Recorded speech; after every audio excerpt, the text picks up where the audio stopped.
The Samsung Galaxy S25 Ultra takes AI on phones to the next level with the ability to perform actions across multiple apps at once. It also delivers a superior camera experience along with crisp HDR video plus fantastic Snapdragon 8 Elite performance and super long battery life. I just wish QI2 wireless charging support didn't require a case. Here is the most ironic thing about the Galaxy S25 Ultra. The moment it launched, lots of people were calling out Samsung for copying the iPhone's design. But after testing this device, I actually think the S25 Ultra is the closest Samsung has come to convincing me to ditch my iPhone. The 6.9-inch display on the latest Ultra is brighter, the cameras are more versatile and arguably just better. And the S25 Ultra is packed with smarter AI features I wish the iPhone 16 Pro Max had, like the ability to perform multiple actions at once across apps using just your voice. And it's all wrapped up in a design that, while phone-like, is lighter than its main rival. Samsung did cut some corners with the Galaxy S25 Ultra. The S Pen no longer has Bluetooth, and the newly added QI2 charging support forces you to buy a compatible case. No magnets here, but overall the performance, battery life and AI smarts on the Galaxy S25 Ultra add up to the best Android phone I have tested and possibly the best phone period. The Galaxy S25 Ultra has a release date of February 7 and it still starts at the same inducing starting price of $1,299 for 256GB of storage. You can upgrade to 512GB for $1,419 or 1TB for $1,659, but while pre-orders are still happening, you can get 512GB for the same price as 256GB and 1TB for usual 512GB price. Samsung is also offering up to $1,200 off, which includes up to $900 in instant trade-in credits and up to $300 in Samsung credits. As they say, haters are gonna hate, but I think some of the criticism around the Galaxy S25 Ultra's design being too iPhone-like is warranted. The sides are flat now just like the iPhone 16 Pro Max and the corners are rounded, which means the Samsung digs into your hand less than the Galaxy S24 Ultra. But I actually blame Samsung for not copying the iPhone enough. I am talking about the left and right edges of the design. They are too sharp for my taste and make the phone less comfortable to hold and use. Apple does a better job of beveling these edges so they are smoothed out. The titanium frame feels as sturdy as ever and the thinner bezels allowed Samsung to increase the screen size slightly from 6.8 to 6.9 inches. I also like the floating camera design on the back. It looks better than the iPhone 16 Pro Max's unsightly patch. Measuring 6.41 by 3.06 by 0.32 inches and weighing 7.69 ounces, the Galaxy S25 Ultra has nearly the same dimensions of the iPhone 16 Pro Max while being noticeably lighter than Apple's 7.99 ounces handset when I was holding both phones. The Galaxy S24 Ultra weighted in at 8.22 ounces while being slightly thicker 0.34 inches. The Galaxy S25 Ultra color options are not exactly wild. They are titanium black, titanium grey, titanium silver blue and titanium white silver. I tested the silver blue hue and I think it has just enough pop without being too in your face. If you are feeling more adventurous, Samsung.com is also offering online exclusive colors like Jade Green, Jet Black and Pink Gold. There's two design trade-offs I need to talk about here. One way Samsung cut down on the weight is a notable downgrade to the S25 Ultra that removes the Bluetooth radio from the S Pen. That means you can't perform air gesture like taking photos remotely. Though Samsung says it removed Bluetooth because not enough people were using the feature. The second trade-off is that Samsung Galaxy S25 Ultra has half-edged QI2 charging support. I say that because the magnets are not built into the phone itself. So if you want to easily attach two magnetic UI accessories like docks and car mounts, you are going to have to spring for a special case.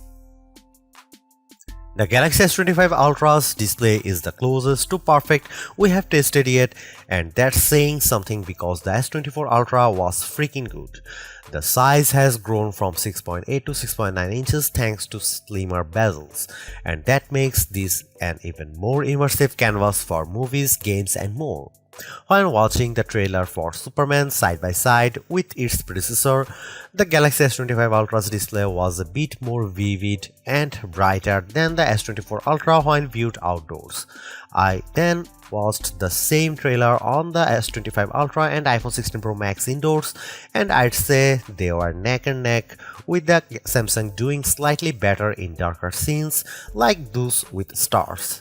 In our lab testing, the Galaxy S25 Ultra turned in a max brightness of 1860 nits. That doesn't eclipse the insane score the Google Pixel 9 Pro XL turned in 2469 nits, but it does beat the iPhone 16 Pro Max 1553 nits by a fair margin.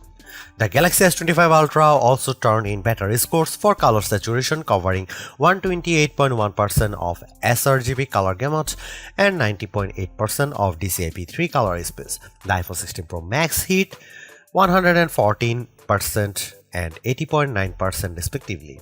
Samsung even won out in terms of color accuracy with a Delta E score of 0.24, Apple's Flagship scored 0.26. You can get even richer color if you set the Samsung display to vivid mode. The S25 Ultra's screen promises better durability too. Though we have not been able to test it, it's made of Corning Gorilla Armor 2, which is designed to provide better drop protection and better scratch resistance. There is always that one feature that you want to show your family and friends when checking out a new phone, and with the Galaxy S25 Ultra, that's cross-app action. With Google Gemini now deeply integrated into Samsung's Flagship, you can accomplish multiple things at once using just your voice. For example, I pressed the side button on the S25 Ultra and said look up the date and time of the Oscars, and I add it to my calendar and then text it to Mike. The phone then looked up the info and I could see it connecting to Google Workplace to make the addition to my calendar. It then sent the text to my brother with the relevant info. That's pretty impressive, and it shows the potential of agentic AI on your phone. I also asked Google Gemini to look up the top 5 rooftop bars near me in New York City and then output the list to Samsung Notes, making sure to include the phone number and address for each one. Within several seconds, I had my list. Cross-app actions work with Samsung's apps, Google's apps, and third-party apps like WhatsApp and Spotify, and I'd certainly like to see this list expand. Another helpful new AI feature is AI Select, a key part of Samsung's One UI 7 software that can look at the content on your screen and provide contextually relevant suggestions. For example, I could easily turn a portion of a YouTube short video into a GIF with a couple of taps. Note that this feature is different from the popular Circle to Search, which gains new powers with Galaxy S25 Ultra. You still long press the home button to activate Circle to Search, but it can now recognize emails, phone numbers, and URLs on your screen. You just tap and go. Plus, Circle to Search can now recognize sounds or music in things like videos. Personalization is another big theme with Galaxy S25 Ultra and One UI 7, and that comes with two major AI features. The first is Now Brief, which can give you a quick summary to start your day. You will be able to see the latest weather, your upcoming appointments, and the latest news at a glance, as well as suggest a Spotify playlist. The idea is that Now Brief will get smarter over time as it learns more about you via what's called the personal data engine. Think of it as a personalized large language model. The Now Brief can also summarize things like the energy score from your Galaxy Watch, as well as show highlight photos from your day out. I'd like to give Now Brief more time to see if it lives up to its actionable insights promises, but at least during my testing, it was a bit too bare bones. The Now bar is a hand tool that's designed to give you timely info on your lock screen from sports scores and reminders to timers and directions. It's very similar to live activities on the iPhone, and I like how you can easily flip between multiple alert boxes on your home screen which are stacked on top of each other like cards. However, I'd like to see Samsung add more partners such as Uber for seeing your rideshare status at a glance or DoorDash for your delivery updates. The Galaxy S25 Ultra has lots of other AI powers that are worth trying out. With the help of Google Gemini, I can ask about a video I am watching on YouTube and get quick answers to questions. For example, I asked Gemini to summarize the top 25 AI features announced during Unpacked, and the AI analyzed the video and came back with a list. That's pretty amazing. You can also ask questions about any photos on your screen. I pressed the side button and I asked about a church I saw in St. Joseph and found out that it's the Cathedral Basilica of St. Joseph, which is an example of Romanesque revival architecture. So the S25 Ultra can easily be your tour guide. The Galaxy S25 Ultra doesn't offer much in the way of camera hardware changes. The key upgrade involves the ultra-wide sensor, which gets a boost from 12 megapixel on the S24 Ultra to 50 megapixel. This means better detail in your shots as well as the promise of sharper macro photos. Otherwise, you get the same 200 megapixel main sensor, 50 megapixel 5x telephoto, 10 megapixel 3x telephoto, and 12 megapixel front shooter found on Samsung's previous Ultra model. Here are some camera samples of Samsung Galaxy S25 Ultra.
The Galaxy S25 Ultra is powered by an overclocked version of the Snapdragon 8 Elite chip along with 12GB of RAM, and it's definitely one of the fastest phones we have tested. I flipped between over a dozen open apps, constantly dipping in and out of Chrome, Spotify, Photos and more, and the S25 Ultra remained silky smooth under pressure. The S25 Ultra is also a gaming beast. I enjoyed rock-solid frame rates when playing Diablo Immortal, even with over a dozen enemies on screen.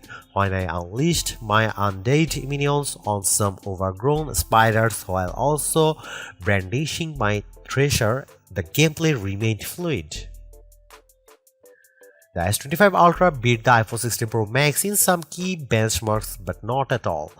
On Geekbench, which tests a phone's CPU, the S25 Ultra turned in a higher multi-core score but lower single-core score. But when it came to graphic performance, the S25 Ultra blew away the iPhone with a much higher frame rate in 3D Mark Solar Bay Unlimited test. If you are transcoding video too, the Samsung was a good 30 seconds behind Apple in our Adobe Premiere Rush test.